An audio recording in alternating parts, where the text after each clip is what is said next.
This elegant Book of Hours, with its wide margins and vibrant colours, was commissioned in Paris during the first quarter of the 15th century, which is often referred to as the Golden Age of Parisian manuscript illumination. It includes 5 large archtop miniatures that focus on the life of Christ. Some of them feature wonderful landscapes that stretch into the distance, creating a sense of depth in a very small space. This type of aerial perspective is one of the great achievements of 15th century northern painting.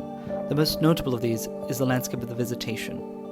Mary and Elizabeth stand against a landscape that captures receding depth in incredible detail, all of which is set under a deep blue sky splattered with gold and silver stars. This innovative approach to landscape is characteristic of the Boucicaut Master, the leading manuscript illuminator in Paris and one of the most influential representatives of the international style in Northern Europe.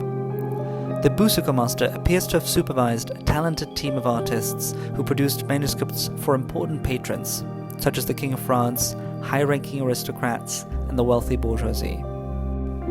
The artist who worked on this eye-catching manuscript is known as the Master of the Harvard Hannibal.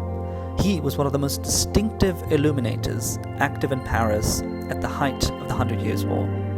He evidently trained with the Master of Boucicaut, as is further demonstrated by their collaboration in a manuscript of Boccaccio, now in Lisbon. A wonderful and somewhat unusual feature is the binding, which is original to the manuscript.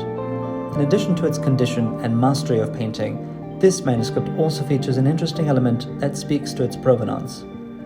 A very early and unusual inscription inside the book refers to a woman called Seurot. Was she the original owner?